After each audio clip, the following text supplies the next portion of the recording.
Hello, everybody, and welcome to Peaceful Anarchism on the Voluntary Virtues Network. You can also find me on theconsciousresistance.com and theseedsofliberty.com. So today we have Nathan Fraser, who is a voluntarist anarchopreneur and the host and founder of Live Free FM podcast. You find that at livefreefm.com. And you could also find one of his businesses, podcast blastoff.com. Which is kind of related to entrepreneurism and helping podcasters, get started. And so we'll talk a little bit about that, and also perhaps discuss, the role of alternative media, especially with the advent of the internet, right, and how that's shaped the conversation. When before the internet, the only places you can get a window into what's going on in the world is CNN, ABC, Fox, and we all know how those are so independent and reliable sources of information. So Nathan, thanks a lot for coming on the show. Thank you for inviting me. I'm honored to come on. Yeah, I first heard about you. I mean, I heard about you a while ago, but then I'm a pretty good listener, religious listener of the Tom Woods show, and then you interviewed him that one time, and it was a really awesome interview. You throwing him some real curveball questions, which was really great to get him thinking, because those people, they get asked the same questions over and over again. So it's good to throw him, throw him for the loop a little bit, and he did good with those questions, very provocative questions. So good job on that. Yeah, Tom was very fun to have that conversation with, for sure. Yeah. I really enjoyed listening to that. So let me start off with you. Maybe if you can talk a little bit about your background regarding voluntarism and anarchy and how you came to these ideas, and then we'll go into the topics. Well, I've always kind of been a little bit rebellious. I've always been anti-authoritarian. I grew up very left-leaning, though. We grew up on welfare and very anti-1%, and was very anti-property rights, and was waiting for the communist revolution. And then I got older and I started researching economics. And actually, Tom Woods is one of those people that his work had a fundamental impact on the way that I think, and started reading a lot of economics stuff and realizing that my previously held anti-authoritarian, anti-establishment beliefs, there was much more to be fleshed out in them. And so I just kind of dived headfirst into philosophy and economics and law. I think law was mainly law. I had a lot of friends that went to jail for victimless crimes. I started studying the law. I started coming across inconsistencies in the law. And from there,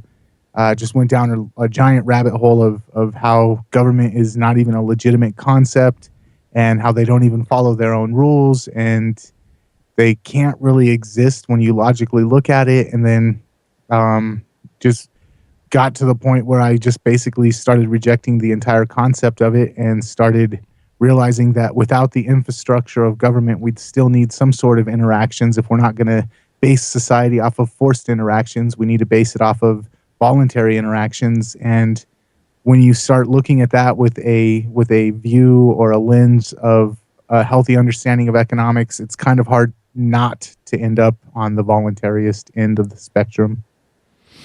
Yeah, I hear you. I mean, my own path, I started, my background, I really didn't care about politics when I was young.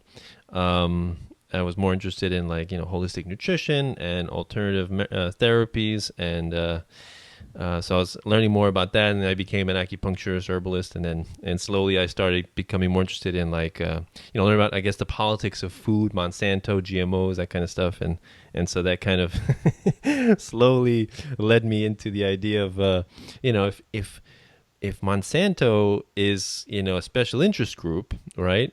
How can controlling Monsanto, if they have such a strong connection to government, how can controlling them really come out positively when they have so many money lobbyists, corporate interests in government itself? And also you have the revolving door, right? So I know you start begin to realize that, wait a minute, it's not just the symptom that's the problem, right?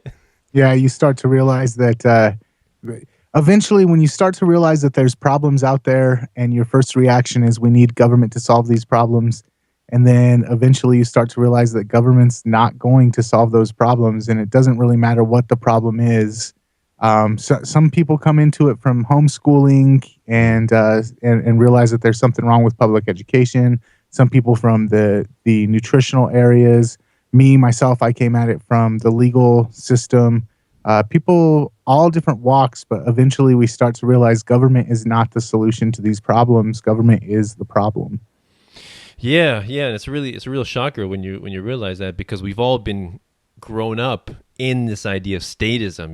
We most of us grew up in authoritarian households, right?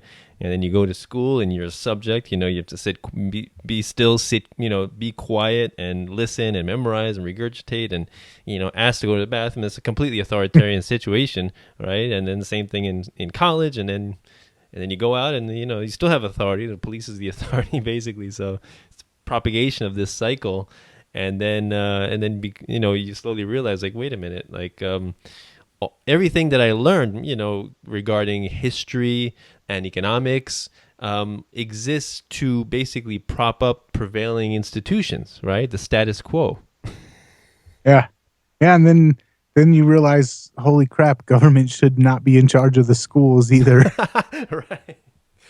Yeah. And I guess to some people it can be kind of frightening, to think, oh, wait, all this time I was thinking the exact opposite, like I was completely wrong. Like that, I think that's very frightening for some people to come to that realization. But for those people that do, I think they demonstrate an extraordinary amount of humility in that, even though they were submersed in all this stuff since they were a child, they're still willing to, put it on the altar of logic and reason and subject it to scrutiny, right? Because of the relentless pursuit of truth, right? You really want to know what's true. Well, some of us do. Right, yeah.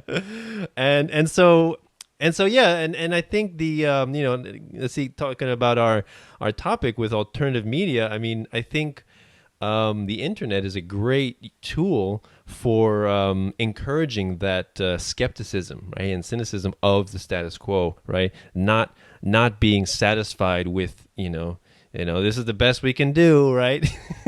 It's like those memes I see with the the Aztec human sacrifice, and they're cutting out the heart, and one guy says to the other, "It's not a perfect system, but this is the system we have." Right.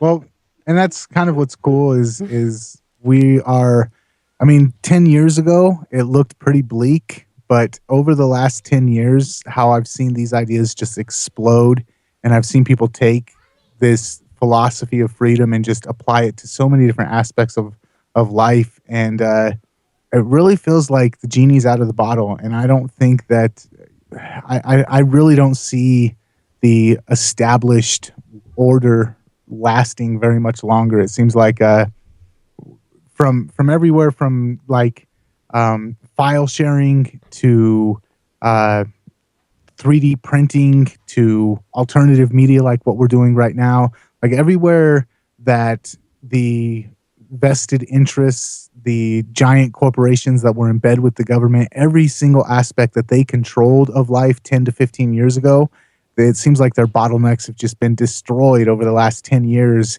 And the progression of thought that people are now, the ideas that are now spreading, it seems to me like the marketplace of ideas is so much more vast than it was 10, 15 years ago. And I don't think that they're ever going to be able to put everything back into the bottle the way that it used to be. And when I tell people that how much of a wonderful tool the internet is in decentralizing information, right, making things peer to peer, with Bitcoin and various like Uber and Airbnb, those kind of things, right? Decentralizing everything, and then some people have this idea of government like it's these. Not only is it like an evil institution, which it is, but but that it can do anything, like it's omnipotent, like it's God. Like if government wanted to shut down the internet, they can just shut down the internet, right? And so people are like, well, what if they shut down the internet? And I'm like, I think that's highly unlikely. You Well, know, I think they might be able to take a whack at the internet, but there's even when it comes to internet, there's decentralized right, internet right, projects out now. So exactly. I don't. Yeah. Yeah, that's that the ability to do that. I think is quickly escaping their grasp as well. Yeah, yeah. It's like, you can't put the genie back in the bottle. Once this technology is out and it's made and it's being, improved upon and developed, there's no going back. It's just no going back. It's like people can all of a sudden go back to the idea of chain slavery. Of course not, because people have progressed morally and intellectually to a certain level that if a candidate were to run for president on the ballot of chain slavery, it would not be taken seriously. Yeah, I also think that along those same lines, a lot of like the way that things get funded, you don't have to go to a venture capitalist anymore to get your startup funded. You can just go straight to your community and get it funded. Right. A lot of some of the most brilliant ideas that have come into existence on the marketplace in the last 10 years have come from things like Kickstarter and GoFundMe. And we've seen even to the point where it's not only just replacing the need for these big giant corporations, but we've seen neighborhoods that couldn't get adequate police protection services in their neighborhoods, and they go to Kickstarter and they get a Kickstarter or a GoFundMe, Hmm. and they use that to hire private security, and all of a sudden crime goes down in those neighborhoods where the Hmm. state couldn't get crime to go down for the last 50 years. So slowly it seems like all of the powers that be are really they're in a fight for survival right now, and it seems like the decentralization that the internet allows is having way more of an effect than I thought would be possible 5 or 10 years ago. But I'm super stoked about the fact that we're able to live at this particular point in time and watch what's going on and be a part of it, because it's pretty freaking awesome in my opinion. Yeah, yeah, and just witnessing what's been happening, like since the internet started, like around '95, right? Like 20 years, and for kids that are just being born now, what's going to be like in the next 20 years? How much improvement if we've already had like leagues of improvement since then? Where's it going to be in 20 more years? And it just amazes me that it's a continual progression of improvement. Yeah, and to be honest, like it's a double-edged sword. Like, yes, I see some technology that I'm kind of creeped out by. Drone technology, people Right. can abuse it. Right. Getting on the internet can be abused. There's bullies that cyberbully people. There's definitely negatives to every positive out there that comes along with all this. But overall, in free people, I have a lot more trust to bring about a prosperous society than I do in governed and centrally managed people, because free people seem to make better choices than people and if they make a bad choice, they can always back out of it. But when you're centrally managed, when a bad choice is made, typically hundreds of thousands of people end up dying in gulags. So Right, right. It's not just a minor oops. yeah, exactly. Yeah, exactly. That's a good point. Yeah, yeah. I mean, it's like the difference between the DMV and I don't know, Yelp or or Craigslist. I mean, it's just like night and day. It's like the difference between the post office and email. Like Yeah. this is the future. Yeah. Well, we'll see. I mean, some scary stuff will come out of it. Some really awesome stuff has already come out of it. I'm stoked about it though. Overall, can I ask you a question? Yep. What prompted you to start doing this particular podcast?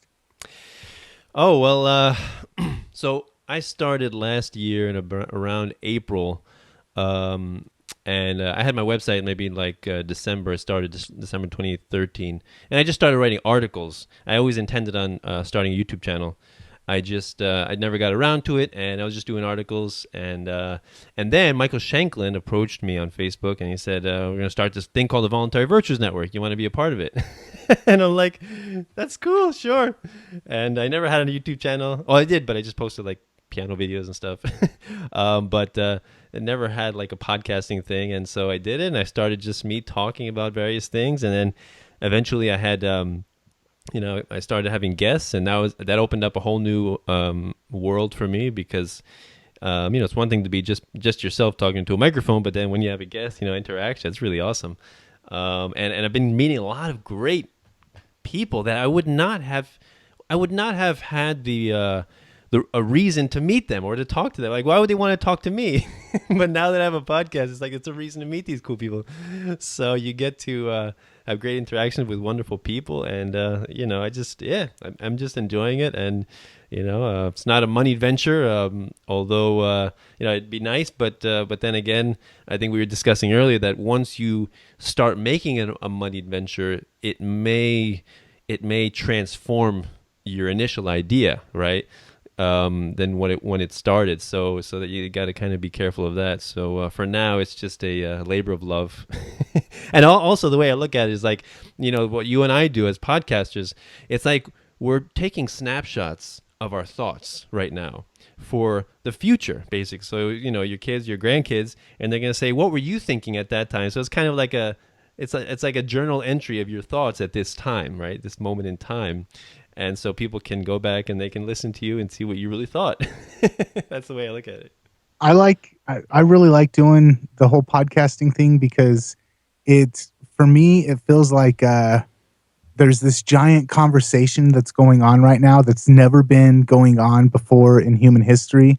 And I guess at certain points in time, some of these ideas have come up. Sometimes people were burnt at the cross for having these type of ideas. Right. Sometimes people had to meet in shadowy corners to discuss these types of ideas. Yeah. But now, like, this conversation is going on out in the open, and anybody with $100 to go out and get a microphone and a webcam can become part of that conversation. Right. And I really think, like they say, the pen is mightier than the code. I really think that the podcast is incredibly powerful. Yeah, definitely. That's a good point. That the people are having more courage to speak out, and for those who are searching for answers, they're having more and more options to find these answers to these questions that they may have. And like Adam Kokesh, for example, his book Freedom is banned in prison. Have you heard? That's crazy. Have you heard this? No, but it doesn't surprise me because it's one of those books. It's amazing, though. I mean, and the way he puts it, he says, this is one of the best endorsements for my book I could ever get. Can you imagine? We're still banning books, right? It's 2015. And one meme that I saw, which I really loved, was that in order for people not to read books, you don't have to ban them, or you don't even have to burn them. All you have to do is just convince people not to read them. And many people do. Many people don't read these books. It's not even necessary to ban anymore. But the thing is though, once you have that initial kind of thirst activated, like we were kind of talking about schools earlier, and I feel like public schools really disincentivize learning. They make it to where learning is not fun. They make it to where learning is not enjoyable. And they really make it, to me, at least when I was in the public school system, I hated learning by the time I finally dropped out of it. I really hated most aspects of learning. But then I started getting into this stuff. I started realizing that there were these way more profound thoughts, ways of thinking about things that never were ever touched upon at school. And I started realizing, there is so much to learn out there. And the nature of the way that the world and the way that we communicate now, if you do get to that point where your interest in learning is reignited, you mentioned Adam Kokesh's book. You can go and download a copy of it. You can buy it. You can get it for free. You can get it as an audiobook. Right. And the access to information has never been easier. So while some people they'll go through their whole lives never opening. I saw a statistic talking about a huge percent of Americans never open another book past high school. Oh. And I'm one of those guys that I try to read at least 2 books every month. Wow. And nice. but it wasn't always that way for a long time after high school. I was one of those Americans that never picked up another book, but that need to learn was reignited, and luckily now you can find anything you want. Books that you would never be able to find, you just go on eBay and see if somebody has it for sale, or you go on Amazon and somebody's going to have it for sale, or you go on Google Docs and you can find a PDF file of it. Like, it's truly an amazing time, especially if you're an autodidactic person like me. It's an amazing time to be alive. Yeah, it definitely is. Can you tell me, or just tell my audience, some of the people, since you've been doing this for like what you said 6-7 years, I'm sure you've had some fascinating guests along the way. Can you go into some of the people that you've met that have really like affected you in a positive way? Yeah, I've met Larkin Rose. He was awesome. I got to hang out with him, and that was he's one of my bigger influences. And his book, The Most Dangerous Superstition, I don't know if you've read it or not. I read it. Yeah, that was one of those books that tipped me over into voluntarism. I was on the constitutional line where I was like a semi-constitutionalist, and reading that book was really what pushed me over. Mark Stevens, I was able to meet him. That was awesome. I've been able to interview lots of great, like you said, doing a podcast gives you the opportunity to reach out to people. Tom Woods was an awesome interview. What I've kind of changed the podcast that I do. I've kind of branched off and started Anarchopreneur, which is for people that embrace free markets but want to actually learn how to navigate through the free markets. That's what that show's all about. So rather than just preaching the philosophy of free markets, it's about, once you've come to that point, now here's how you go out into the free market, compete, and be able to be successful. And since starting that, I've actually met quite a few multimillionaires that on the down low are total voluntarist to almost like straight up anarcho-capitalists. And these people are like net worth of like $4 or $5 million, and they won't come out and say it, or some of them actually will. But I've been able to meet people that you would never, from looking at their Forbes or their Fortune 500 profiles, you would never know how politically educated they are. But there's a lot of successful people that totally get what this movement's all about, and they maybe don't feel comfortable coming out and saying it like we do because we don't have anything to lose. Right. But from being able to do this, I've realized that we're a much stronger movement than we give ourselves credit for. Yeah, I have a friend who runs a food truck, and so he's an entrepreneur, and I love talking to him because he has such a different perspective, and he's very focused on the food aspect of business, right? And so the people he has to interact with are these food safety, what do you call those? The regulators. Yeah, the regulators, the inspectors, and it's just amazing how he navigates that because, and actually, he's a voluntarist as well. And also because I hang out with him and his kids, and so he's also homeschooling and unschooling as well. And so, he listens to Tom Woods and Stefan Molly and all that. And so, and he's saying, the best people that he thinks would be most apt to gravitating towards voluntarism are entrepreneurs, like you said, and capitalists in general, because they understand, number one, how difficult it is to start a business, right? How much capital it takes, how much energy and resources it takes just to start a business, and then how many of those businesses, what percentage fails like immediately, and then how much effort it took to continue and push forward, and then and become profitable, and then employ more people, employ some people, and then grow your business, and then in order to do that, you got to navigate this legalese and these like stumbling blocks that you get local, state, and federal that you got to do, and then one thing he says that's kind of interesting is that the biggest overhead that I have to deal with is the state, more specifically taxation. It's like if I wasn't taxed so much, it was amazing what I would be able to do.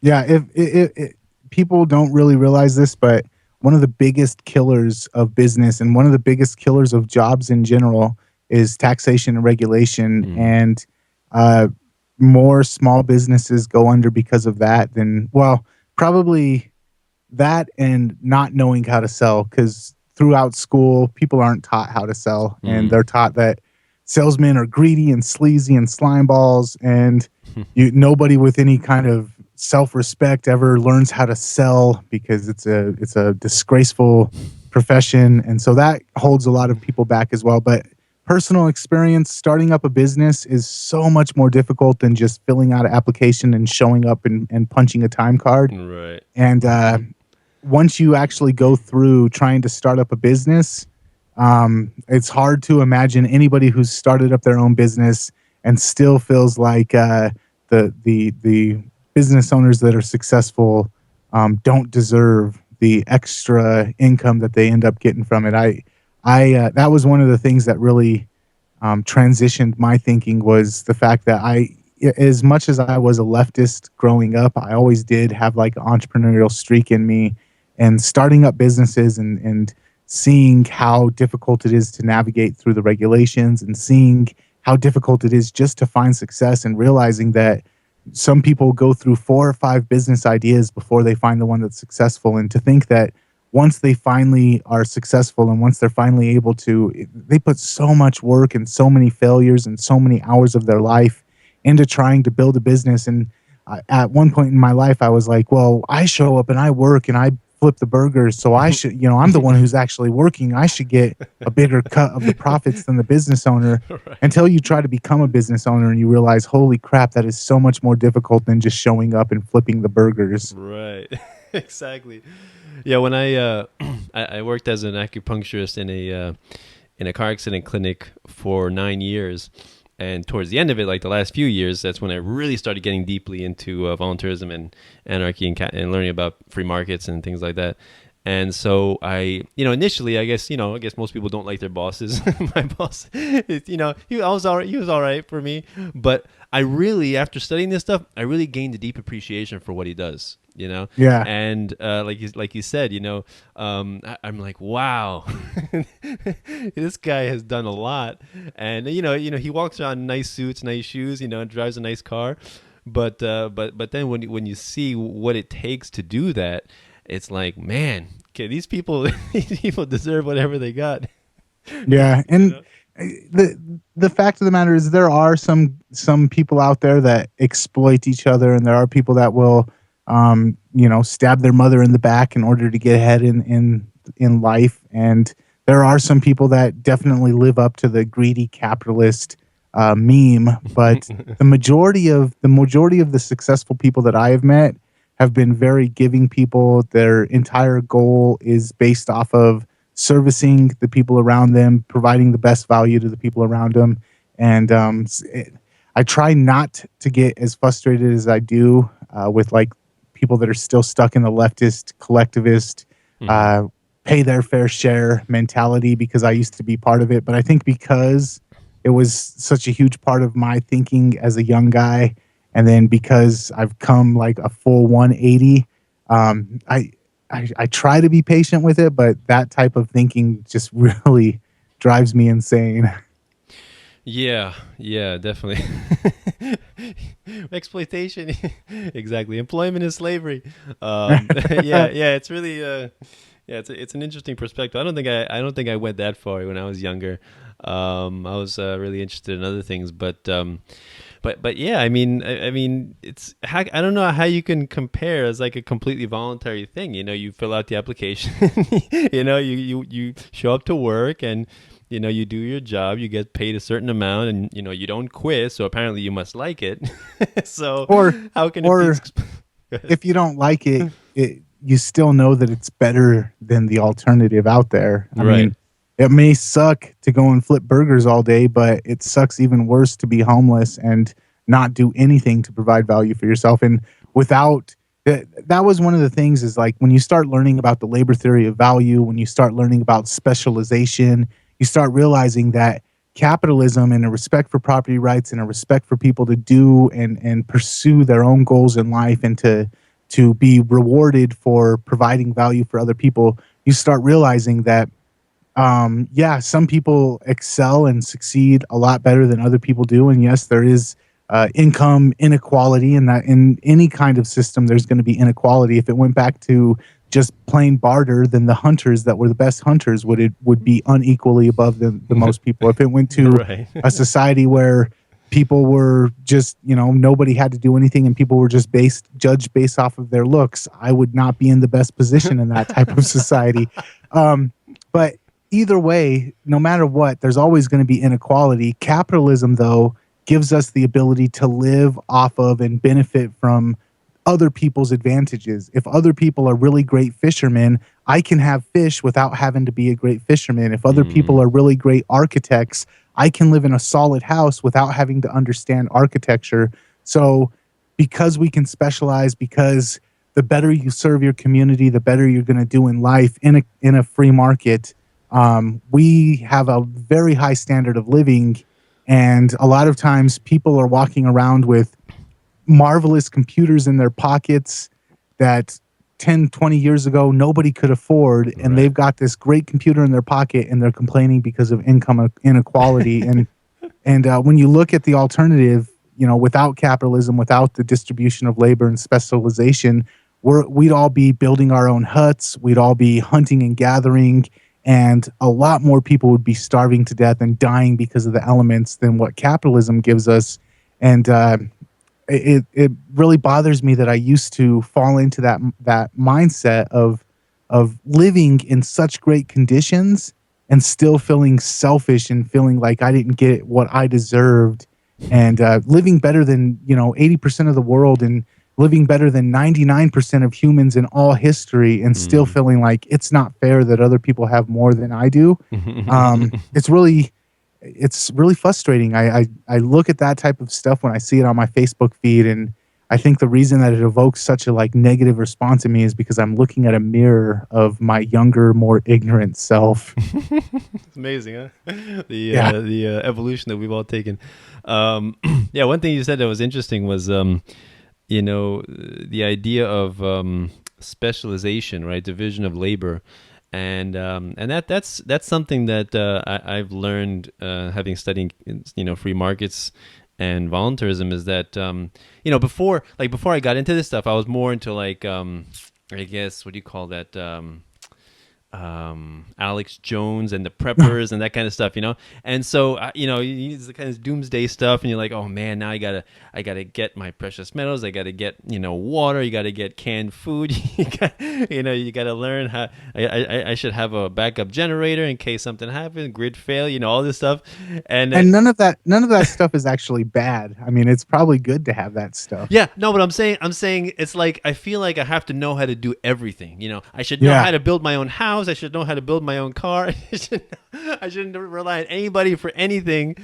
And then when then I started learning about the division of labor and how that actually increases prosperity for everybody. Like imagine if everybody was like a prepper, let's say. If nobody wanted to buy anything from anybody, everybody wanted to make their own things themselves, how much poorer we would be in that kind of society, right? Everybody that wanted to be self-sufficient and only live off of what they could produce themselves, right? Then you don't have the benefit of anything that you don't know how to produce yourself. And in a free market where people trade and specialize, I have no idea how to make a webcam or a microphone, Right. but because of capitalism, I can have this conversation with you.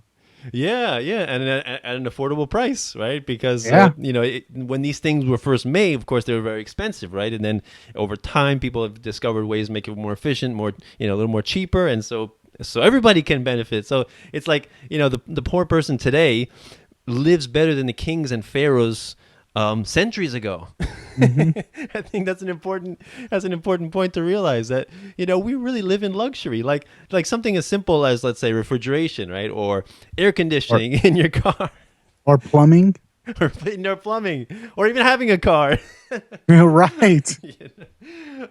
So yeah, there's so much that people take for granted, and I don't, I mean, I guess there's a general vilification of the word capitalism because they just don't understand the idea of what is capitalism. It's just voluntary exchange between two, peaceful individuals, right? And And people are like, well, what if people are gonna rob from you and steal in your perfect paradise? You don't think there's gonna be everyone? You think everyone's gonna be angels? I'm like, well, obviously that's not a voluntary interaction, so that can't be considered capitalism. It's in a different category. It's called theft. It's called fraud. It's called assault. And with the state, it still happens. People still steal. Right. Most thefts go unsolved. The police don't solve most thefts. Most robberies, most violent crimes go unsolved. And instead of being protected from these things, we've just institutionalized them. We have a system based off of theft. We have a system based off of murder. So, like, the idea that without the state, people might murder and steal from each other. Well, the state just makes a legitimization of theft and murder. So I don't see how that's a legitimate argument at all. Yeah, the idea of legal plunder. Oh yeah, it's a very, very important idea to get across. And I like the way Mark Stevens describes the state when in his videos. He says, the state is just men and women with guns that force you to pay them. Yeah, absolutely.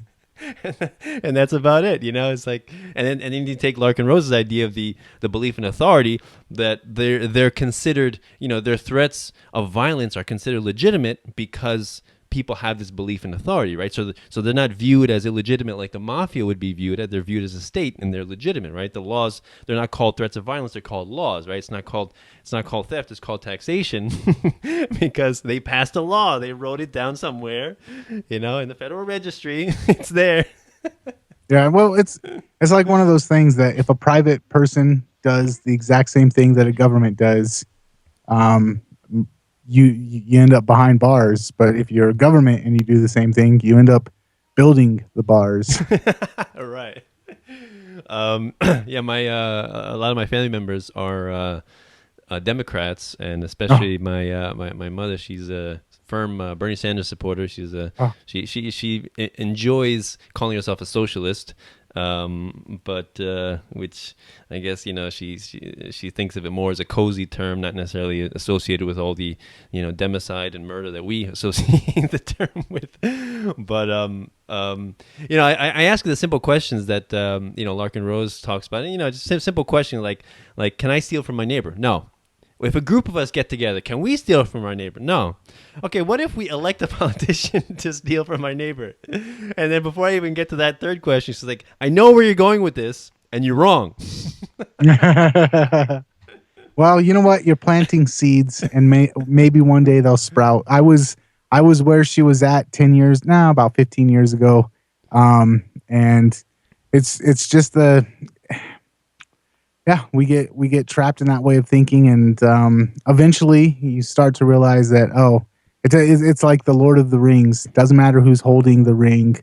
Eventually you realize that the ring is not going to solve the problem, and just trading who's holding it is not going to make it better.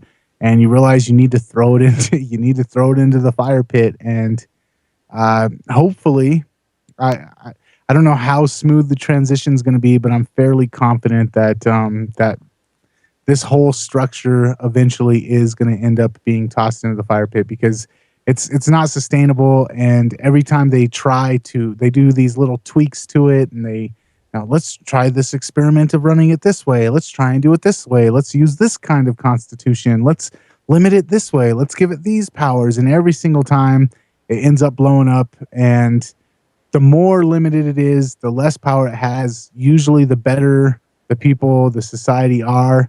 But eventually somebody's going to say, okay, let's try and do a society just without it at all. And it's going to be, in my opinion, it's going to be something that's just like what we've been watching with what technology does. When one society finally does do it, they're going to be so prosperous, and they're going to find ways to solve things in a way that shows people, hey, your old model is garbage, and it's so 21st century. Catch up with the times. And I don't know if it's going to be in our lifetime or not, but I really don't see the state being long for this world. I don't think that it's going to last more than a few more generations. Yeah. Hopefully, I mean, I like to think of the idea that if the state were, divorced from all of the weapons and power, that it would be just like another business venture with a crappy product that nobody wants to buy. Yeah. Well, and like you said, it's the concept that they're allowed to use weapons and threats of violence to get us to purchase their products and services. And eventually enough people are going to say, no, you need to do business the same way everybody else does. We've let you for thousands of years. We've let you operate in a way that's completely unnatural to how everybody else has to operate. And we're realizing that all of these other things are advancing and making our lives so much better. And you guys are still over here just making bombs and cages. And we're past that. And eventually the people that still want to hold on to the bombs and cages, they're just, I don't think it's going to happen without them thrashing and violently going down without a fight. I don't think it's going to happen without some resistance, but I'm hopeful that maybe people will be able to peacefully evolve into it. And either way, though, I don't think that statism is an idea that's going to last for very much longer. Of course not. I mean, I look at it the same way as chain slavery, that people thought it was acceptable for people to own humans, and slavery was not completely done away with. Right, we still have slavery under the state, so once that's done away with, it's a one-way street. It's just improvement, the way I see it. So yeah, I'm very hopeful. And the other thing with the internet that I see, another positive, is that to me it breaks down state borders, right? Yep. You can't hate people when you can just talk to them on Skype or Facebook or wherever, any kind of social media. You can't hate people anymore, despite what the propaganda, despite what the politicians and the media says, that these people are so evil and they want to destroy our country. And they, at the first chance they get, they would invade. And then you get on, Skype. Do you want to destroy us? No, I just want to go to work and, provide for my family and raise my kids and, put food on the table. That's all I want to do. What are you talking about? I don't want to invade anybody. Well, and now with like the advent of virtual assistants, I don't know if you know what a virtual assistant is, but you can basically hire somebody to do a lot of your menial tasks for you online. And you can hire somebody from not North Korea, but you can hire somebody from South Korea. You can hire somebody from the Philippines. Right. Commerce. I did hear about that. I think my brother told me about one site's called Your Man in India. Have you heard about it? That's a good site. Right. So you can hire people all over the world now. You can interact with people all over the world. Commerce is bringing people together, and it's totally destroying the old imaginary barriers. And people are starting to see, hey, we're not the only good guys in the world, and everybody else is bad, evil doers that we need to be protected from by our almighty government. A lot of people are starting to realize that that's not really the way that it is. And we still have like North Korea, where I think they have like a very closed off internet. I think China has a very restricted internet.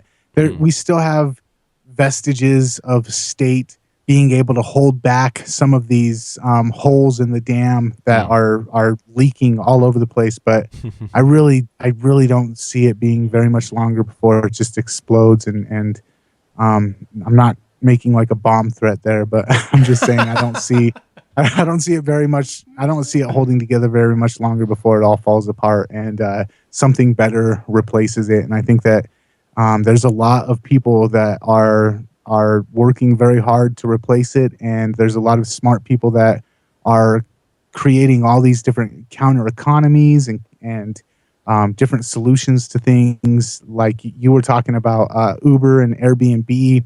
There's people that are creating security agencies like the Viper police force in Detroit. There's people like Cody Wilson, who's making anti-protection laws completely obsolete with his 3D printed guns. There's people in every single aspect of life that are making the state completely irrelevant.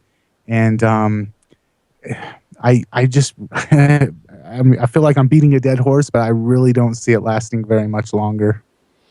Yeah. Some people ask me, like, you talk about, how the state is so evil and laws are oppressive and taxation is theft, and they're like, so what can I do? What should I do to improve, the state of affairs? And, I think I like Jeffrey Tucker's advice, which is basically find something that you're good at and that you love to do, and do it to the best of your ability. because if everybody did that, I mean, I guess that would be like that's the specialization, the division of labor. We would all contribute our talents at something that we're extraordinary skilled at. Then imagine the progress that could be achieved, right?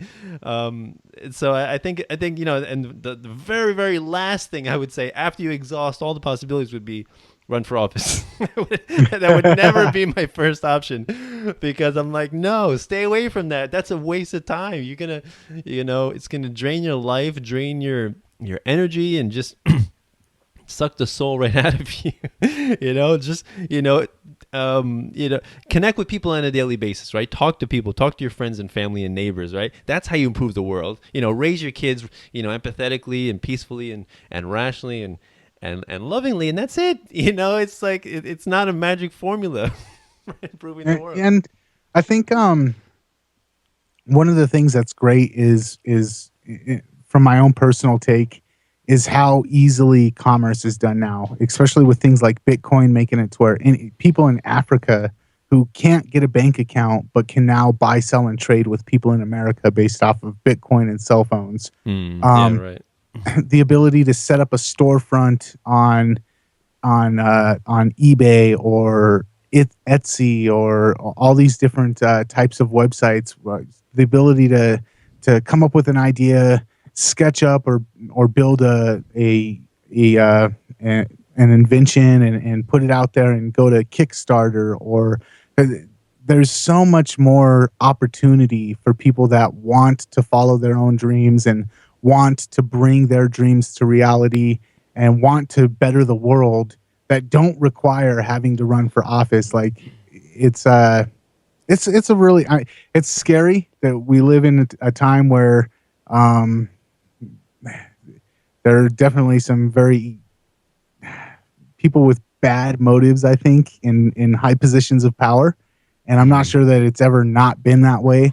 But if you only look at that side of the coin, it can be a very dim looking future. Right. But when you really look at what people are being able to accomplish outside of that particular venue of humanity, it inspires a lot of hope in me. Yeah. So before we sign off, can you talk a little bit about your website, podcastblastoff.com?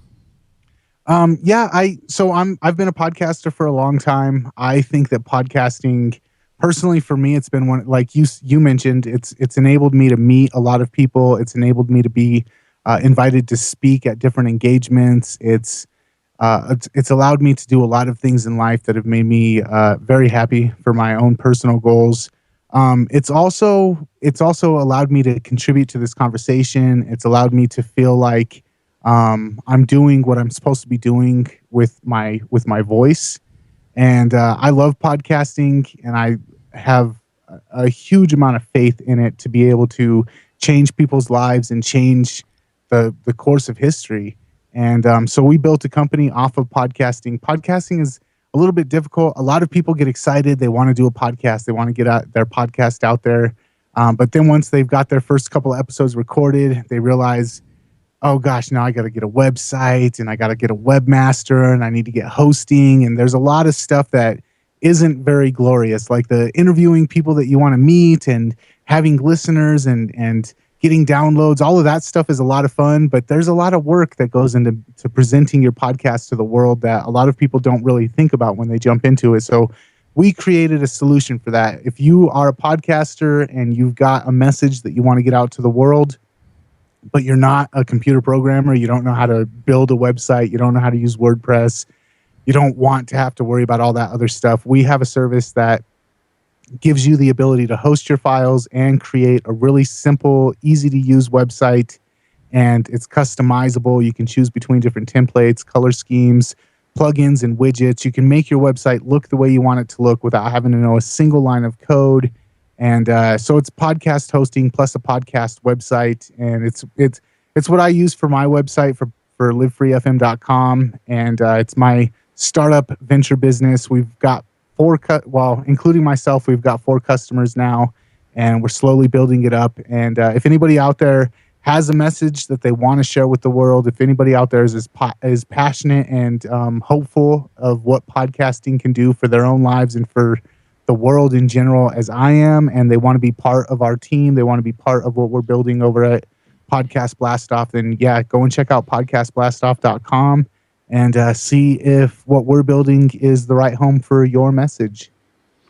Yes, please, definitely. We do need more voices, not only for liberty, but just in general. Just contribute to the conversation, right? So the more options people have for listening to alternative viewpoints, the better, right?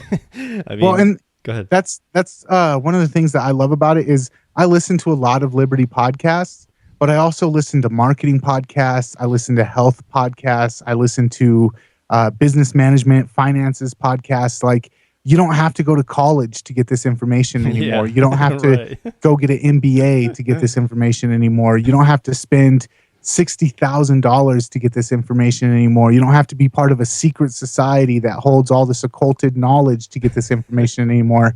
If you've got the information, you can share it with people that want to learn. It's unlike the education system where you have to force people to show up and nobody absorbs anything. If you've got a message, you don't have to force it on them through public education. You can record it and put it out there and find tens of thousands of people that want to hear it. And if you want to find something out, you don't have to go to the halls of academia or the established authorities anymore. You can just go find somebody else who's proven that they know how to do it, and they've probably got a podcast about it. So for me, education, entertainment, mainly education. I love podcasts for the fact that I've probably gotten more education out of podcasts, of other people's podcasts, in the last 5-10 years than I ever got in my entire 12 years of public education. So I think they're a revolutionary technology, and I'm super stoked to have a business built around catering the needs of podcasters. Yeah, that's a really good point about the colleges and universities. That's another aspect that they're not completely government controlled, but they are like, I guess, directly funded, and therefore, the pricing mechanism is all skewed and perverted. But that's another institution that I think is falling by the wayside and will soon be obsolete because it's irrelevant now. You have all this information online, lightning fast transmission, and like I think even a couple of the Ivy League schools offer their courses for free online. Although you don't get a degree, but you can learn this stuff. Like, you can just learn. I mean, you don't have to pay. This information is not worth 50,000, 100,000, or 150,000. It's not worth that anymore. It's like, and then people are like, well, you need a license. Well, yeah, of course, if you want to work as a medical doctor, yeah, you do need a license. But then again, do something else. You can. There's so many different ways, rather than going the standard route and getting your license. I mean, of course, anything that's going to require licensure is going to be, skyrocketing expenses, right? Because now it's state regulated. Mm-hmm. Right. Well, and the other thing is that the actual degree is meaning less and less nowadays. Yeah, I have two different jobs. One, I design software and I do graphic designs and I write sales copy for local businesses. And then I also work at a retail store, and then I do my own entrepreneurial venture on the side. So I have 3 sources of income right now. Where I work at my retail store, not my store, but at a retail store. There are people there that are $140,000 in debt, right, that have master's degrees, and they make $1.50 more an hour than I do. Right. And then when I go and I'm actually doing my work outside, I'm getting paid 3 times as much per hour as they are. And the people that I'm working for, they don't care that I don't have a degree. I can do the work and I can get it done, and I can get what they want accomplished done. And the fact that I didn't go to school doesn't bother them as long as I can get what they want done. And that most of what I know how to do, most of what I've learned about how to write good sales copy, most of what I've learned about how to do highly effective converting websites, most of what I've learned from that, I learned from podcasts. I learned from blogs on the internet. And so what makes it to where I can make $50 to $100 an hour, where people who are $140,000 in debt make $1 more than me an hour at my retail job, and they don't have the ability to go out and do this side work. And so, like you said, the whole educational system, the mass media system, the giant corporate structure that has basically held the market in check and held it in its grip for the last 100 years or whatever. It seems like all of that is coming apart now, and we literally have a chance to rewrite history, or to completely change the course of history. And I'm excited to be alive right now, I guess, is my main takeaway that I want people to come away from this interview with. Yeah, definitely. I think it's so important to end, when I talk to somebody, to end on a positive note. Like, sure, taxation is theft and laws are oppressive and there's legal plunder and police brutality, right, and the war on terror and all that. But what's the positive is that it's on the way out. It's going down. It's being made obsolete, right? It's being outcompeted by the market, Right. by the free market of ideas, and there's no way. There's no going back. There's really no going back. I don't see, like, why would you have email? Why would you go back to using the USPS? Who would do that? I do that because I ship shirts. Well, but as soon as someone figures out a way to email merchandise, though, Right, actually, well, I do that too. So what's that? Teleporters, right? We'll get there There we soon. go. We'll get there. Teleportation. But thank you very much for coming on. So before we go, I'd just like to. I asked a lot of my guests. If you were to meet somebody on the street that that was let's say skeptical of the government, and but not necessarily voluntarist or an anarchist, what would you tell them to, like a quick a couple lines to really get them thinking about, and like how I guess irrelevant the government is, or a statist paradigm is. To be honest, I wouldn't. I don't ever actually bring that stuff up until I get a feel for people. Okay. When I first meet people, everybody's got that one thing, like we mentioned earlier. Everybody's got a bad experience with the education system, or they know a little bit about how messed up the food industry is, or they know about they know one thing or another. They know where government is screwing something up, and it's best to find that overlay in your maps. Once you have that overlay, then you can join the conversation that's already going on in their mind, and you can lead them to it. But if you come in and you try and preach at them, they're not going to hear it. You need to find out where they're at. You need to let them know that you understand that, and then use that as a way to kind of wedge it in. Particularly because I'm in sales and because I'm passionate about selling, the most important thing is you don't walk up to somebody in a line waiting for concert tickets and tell them about how you think they should buy life insurance. You wait until they're sick and they realize, hey, I should buy life insurance. And then you come to them and say, oh, dude, I can totally help you with that. So I don't try and hit people on the street and change their mind there. I wait until I get to know them. I wait until I find where we have that overlap. And then I use that as a way to start the conversation. That's a good point. I hang out with a lot of homeschooling parents, and so for me, that's my in with them, is that they're already critical of government school, and so basically slowly I'm like inching my way with, like, well, if government can't do education right, Right. let's just try to expand that just a little bit. And that's the best way, because that way you're not trying to preach with them. Right. You're trying to agree with them. And it's much easier to convert somebody, or to get somebody. If somebody feels like you understand them, they're Right. going to try to understand you. But if they feel like you're just trying to preach at them, they don't care about understanding you. Yeah, it's a good point. You really have to find common ground. Yeah, it's not like you against them. It's really like you understanding where they're coming from, and maybe just filling up the blank spaces, right? There you go. So awesome. So if anybody wants to donate to my show, accept Bitcoin, PayPal, and Patreon, the links are below. Any help would be appreciated. This is a labor of love. I love doing it, and I love getting awesome guests like Nathan on. So if you can help me out, it'd be that much more encouraged to do so. So Nathan, thanks a lot for coming on the show. Really appreciate the conversation. So this is Peaceful Anarchism on the Voluntary Virtues Network, and theconsciousresistance.com, and theseedsofliberty.com. Wishing everyone have a wonderful day. Take care. Bye. Thanks for having me on. Have a good one. Take care.